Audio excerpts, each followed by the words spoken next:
Our journey of growth in faith is just that, a journey.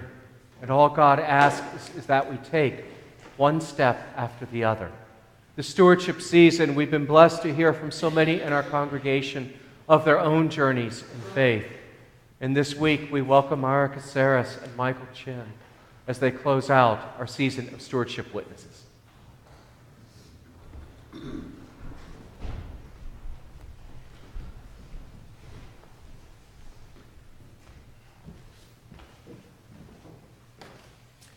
Good morning, everybody. I'd like to thank Father Dirk for both inviting us to speak to all of you, and also for preaching on the gospel of the parable of the bridesmaids, and not leaving us hanging as we talk about the road to generosity. Good morning. Good morning. When Father Dirk invited us to speak about Journey to Generosity, I literally envisioned a path, a winding path that took me back to my childhood back home in Colombia, going to church almost every Sunday with my parents, and putting maybe a few coins or small bills in the plate, not really thinking at all about how much we should give or why we give. Also brought happy memories in our teen years when we joined a seasonal choir for Christmas. I'm the least musical of my sisters, and that meant my sister Marta would play the guitar and lead the choir, and I would follow, I would accompany. And we would sing daily mass from December 16th to the 24th, and then New Year's Eve just singing Christmas carols. So those are happy times. And not much has changed since. I'm still the least musical in the church band, and my family still comes to multiple services in Christmas Eve. I started coming to St. Peter's when Michael and I got married 18 years ago. Never thought much about stewardship until Michael joined Vestry and decided to lead the stewardship committee and plan an Oktoberfest theme. And through all the planning and talking about how to motivate people to give more, we got into conversations about do we really talk about joyful giving, or is it, to guilt them into giving? Michael is all about joyful giving, and you'll hear more about what he thinks. But personally, I'm more for guilting people. That may be due to my Roman Catholic upbringing. We are good at guilt. But I really believe that to be truly generous, you need to feel some pain. If I feel nothing, it's because I'm giving out of my excess. It's still good that I give and someone will benefit, but it's not truly generous. I really resonate with the passage of the poor widow who gives all she has left, 2 very small copper coins. And Jesus said she gave the most out of all.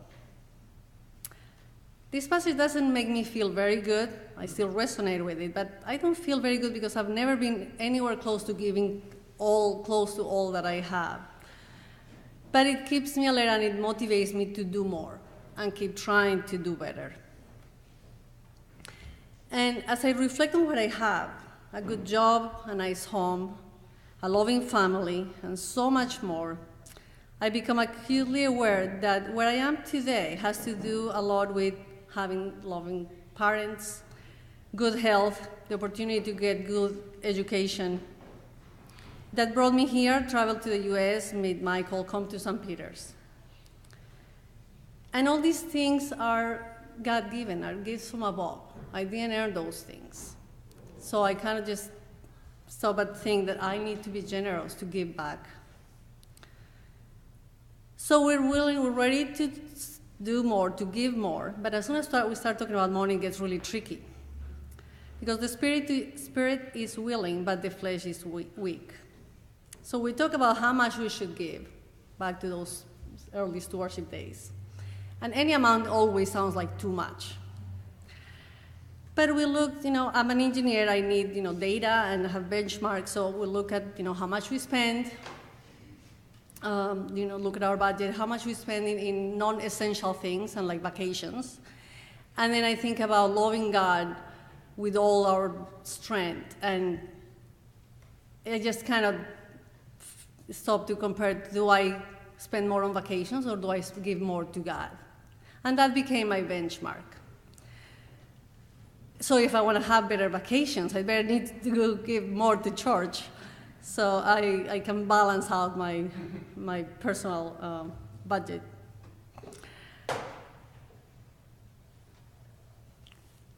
But generosity is not just about money, and the journey to generosity is really a journey about faith, or the other way around.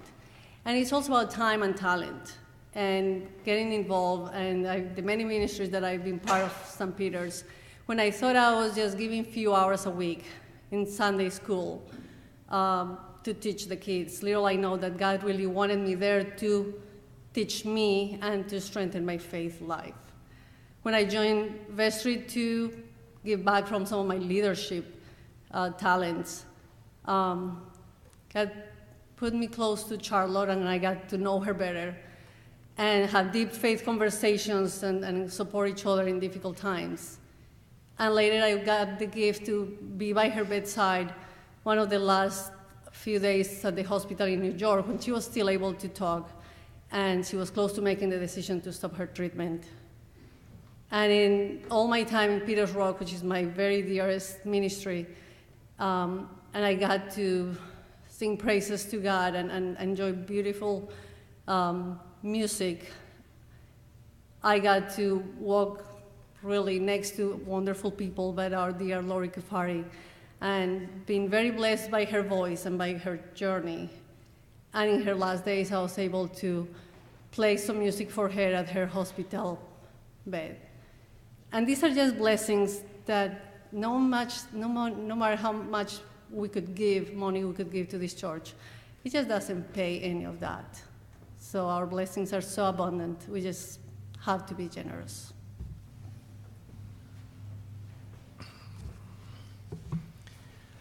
My name, for those of you who don't know me, my name is Michael Chin. I was raised in the Episcopal Church. I went to Episcopal Church in New Providence, St. Andrews. And like many of you, I also left the church. For a long time, I went off to college and I didn't really come to church.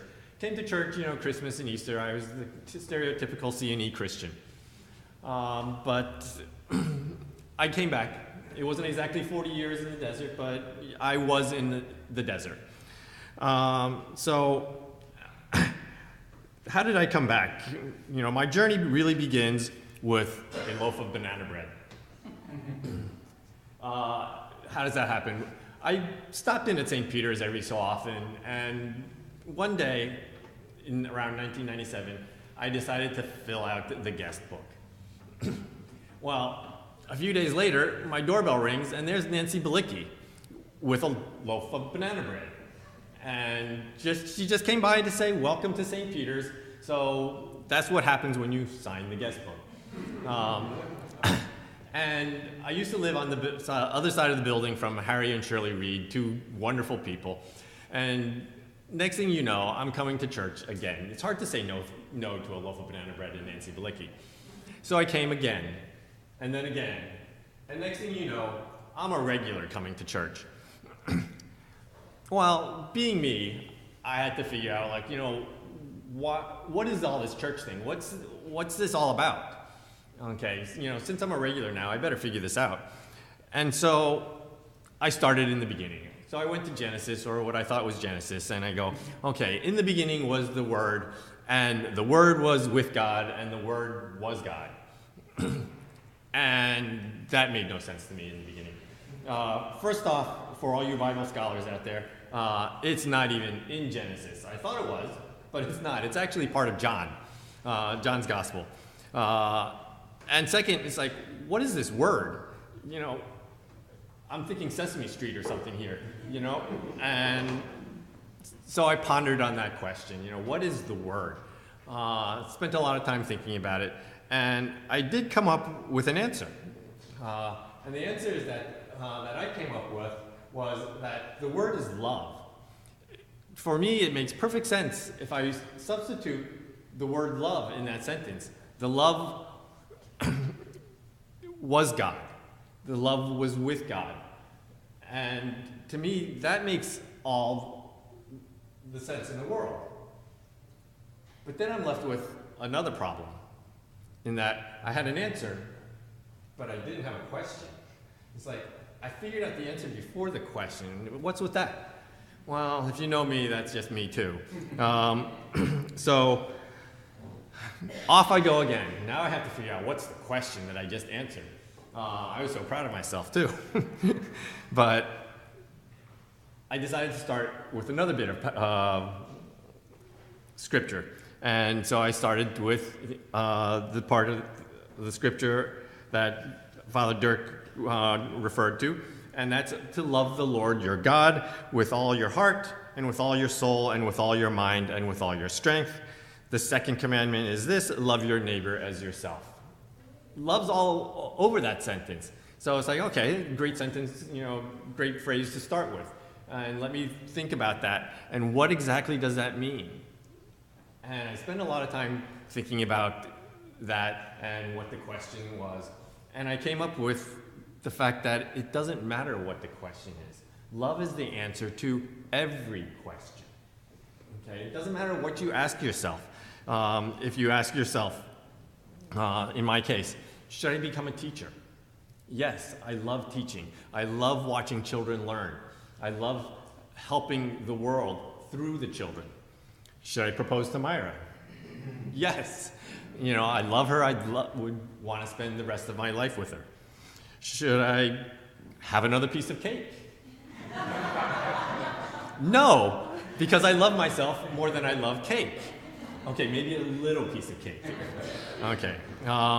What's the square root of 25? 5, but love yourself enough to learn the answer to that. So for all you students out there, don't just write love on your answer sheet. It just doesn't work. Okay. So when I had to come and speak about this, it's like I asked myself, what is generosity? What do you think my answer is? Love. Exactly. Okay. And so when I think of my giving, I think about the fact that I love this church. I love you. Okay, I love each and every one of you. I love the memories I've had here. Everything from my marriage to Mayra, Gabriella's baptism, all those happy memories that we've had. And yes, the sad memories as well. The funerals that we've had to observe lately. And other sad events. But that's life. And love can be expressed through happy times and in sad times. So for me, when it comes to thinking about giving, I don't think about giving up a latte every week. I don't think about not giving because I don't like this aspect or that aspect of the church. I don't think about give until it hurts. Instead, what I think about is giving to each and every one of you. When I think about my gift to the church, it's not the building, it's not the lights, it's not the piano or the pews. It's about you and you and you. It's like, and it makes me, it's so joyful for me to think about my gift being a gift to you and not an object. Okay, and to me, that is so much more enlightening and refreshing to me because it makes me happy. Okay, it's easy to write gifts to people. And that's what I want to leave you with at this season of generosity. Okay, think in terms of love and the love we all have for each other. And enjoy. Thank you.